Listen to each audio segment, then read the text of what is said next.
شروع اللہ کا نام لے کر جو بڑا مہربان نہایت رحم والا ہے۔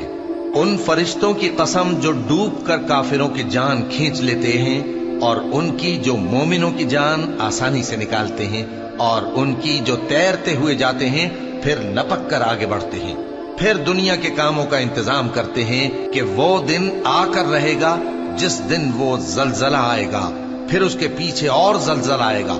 اس دن لوگوں کے دل خوف زدہ ہوں گے اور آنکھیں جھکی ہوئی۔ کافر کہتے ہیں کیا ہم الٹے پاؤں پھر لوٹیں گے؟ بھلا جب ہم کھوکھلی ہڈیاں ہو جائیں گے تو پھر زندہ کیے جائیں گے؟ کہتے ہیں کہ یہ لوٹنا تو سراسر نقصان کا لوٹنا ہوگا۔ تو بس وہ ایک ڈانٹ ہوگی، اس وقت وہ سب میدان حشر میں آ جمع ہوں گے۔ بھلا تم کو موسیٰ کی حکایت پہنچی ہے جب ان کے پروردگار نے ان کو پاک میدان یعنی طویٰ میں پکارا اور حکم دیا کہ فرعون کے پاس جاؤ کہ وہ سرکش ہو رہا ہے، پھر اس سے کہو کہ کیا تو چاہتا ہے کہ پاک ہو جائے اور میں تجھے تیرے پروردگار کا رستہ بتاؤں تاکہ تجھ کو خوف پیدا ہو؟ غرض انہوں نے اس کو بہت بڑی نشانی دکھائی مگر اس نے جھٹلایا اور نہ مانا، پھر لوٹ گیا اور تدبیریں کرنے لگا۔ سو اس نے لوگوں کو اکٹھا کیا، پھر بلند آواز سے بولا، سو کہنے لگا کہ تمہارا سب سے بڑا مالک میں ہوں۔ تو اللہ نے اس کو دنیا اور آخرت دونوں کے عذاب میں پکڑ لیا۔ جو شخص اللہ سے ڈر رکھتا ہے اس کے لیے اس قصے میں عبرت ہے۔ بھلا تمہارا بنانا مشکل ہے یا آسمان کا؟ اللہ نے اس کو بنایا، اس کی چھت کو اونچا کیا، پھر اسے برابر کر دیا، اور اسی نے رات تاریک بنائی اور دن کو دھوپ نکالی، اور اس کے بعد زمین کو پھیلا دیا۔